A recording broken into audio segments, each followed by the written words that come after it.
अभी हम लोग हाइड्रोलिसिस देख रहे हैं स्ट्रॉन्ग एसिड और स्ट्रॉन्ग बेस के साल्ट का। एसिड भी स्ट्रॉन्ग और बेस भी क्या स्ट्रॉन्ग, दोनों स्ट्रॉन्ग है। ठीक है भैया, जब दोनों स्ट्रॉन्ग होते हैं तो फिर हमारा काम बड़ा आसान हो जाता है। कैसे हो जाता है अभी देखोगे आप लोग। देखो ये किसका साल्ट है, हाइड्रोक्लोरिक एसिड और NaOH, है ना, दोनों स्ट्रॉन्ग है। एक बार एसिड भी स्ट्रॉन्ग है और बेस भी स्ट्रॉन्ग है, करेक्ट। ऐसे ही यदि मैं सपोज कीजिए K2SO4 का एग्जांपल लेता हूं। अब K2SO4 क्या है, it is the salt of sulphuric acid and KOH। इस बार देखिए दोनों स्ट्रॉन्ग है माशाल्लाह, है ना।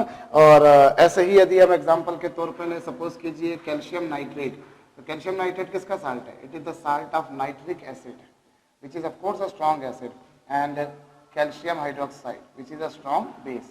तो ये किसका साल्ट है, दोनों स्ट्रॉन्ग है इस बार। ठीक है, इस बार जो है वो दोनों स्ट्रॉन्ग है। तो हमने स्ट्रॉन्ग एसिड और स्ट्रॉन्ग बेस का साल्ट लिया। अब हमने मान लीजिए एग्जांपल के तौर पे हमने NaCl लिया।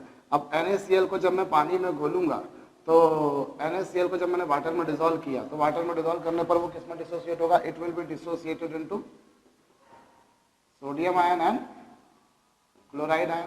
ठीक है, अब क्या होगा, अब इस बार दोनों स्ट्रॉन्ग है। तो अब अगर सपोज करो कि आप अगर ये सोचो कि आप सोडियम की पानी से रिएक्शन करा दो, भैया सोडियम आयन की पानी से रिएक्शन करा दो, तो चलो एक मिनट करा के देख लेते हैं। ये हमने रिएक्शन कराई, क्या बना, NaOH प्लस क्या H+।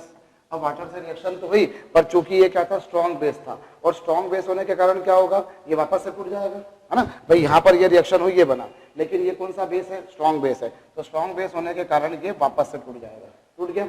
लाइकवाइज यदि मैं मान लीजिए Cl- के बारे में बात करता हूँ और Cl- की वाटर से रिएक्शन करता हूँ तो क्या बनेगा, HCl + OH-। और HCl क्या है, स्ट्रॉन्ग एसिड, तो वापस से टूट जाएगा। मतलब कुल मिलाकर कुछ फ्रूटफुल होना नहीं है। देखो हमेशा वीक पार्ट रिएक्शन करता है। इस बार दोनों स्ट्रॉन्ग थे, तो ना तो ये रिएक्शन कर पा रहा ना ये रिएक्शन कर रहा है, क्योंकि अगर ये रिएक्शन करता है तो it makes a strong base जो वापस से टूट गया, और ये अगर रिएक्शन करता है तो बनाता है स्ट्रॉन्ग एसिड जो वापस से टूट जाता है। मतलब कुल मिलाकर हम बोले तो इस केस में कोई रिएक्शन हो ही नहीं रही, है ना। और रिएक्शन नहीं हो रही मतलब क्या नहीं हो रहा, हाइड्रोलिसिस नहीं हो रहा। ठीक है ना, मैंने क्या कहा था आपसे कि अगर रिएक्शन होती है तो हाइड्रोलिसिस कहते हैं, अगर रिएक्शन नहीं हुई तो हाइड्रोलिसिस नहीं होगा।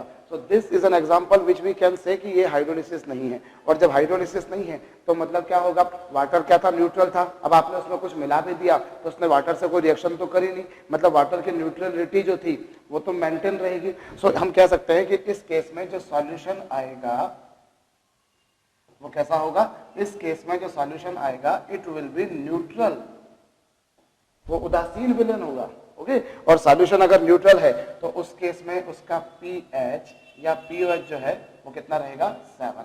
तो ध्यान देना है कि जो स्ट्रॉन्ग एसिड और स्ट्रॉन्ग बेस के साल्ट होते हैं उनका हाइड्रोलिसिस नहीं होता, they do not react with water, because if they react with water they make strong base and strong acid which are again ionized, and so that we do not get any kind of productivity. So we people can say in this situation the neutrality of water has not been disturbed. Water was earlier neutral. If I didn't add any acid or any base or any salt into it, water was completely neutral. Okay, and if something is going to add it, it is not going to react with the water. So solution is neutral and pH both are 7. तो बड़ा फटाफट हो गया इसीलिए, है ना। पिछले दोनों तीनों केसेस में क्या देखा आपने, खूब लंबे लंबे डेरिवेशंस थे, लेकिन यहाँ पर बड़ा आसान काम हो गया। इतना आसान सब में रहे तो मजा आ जाए, लेकिन ऐसा अफसोस नहीं हो सकता।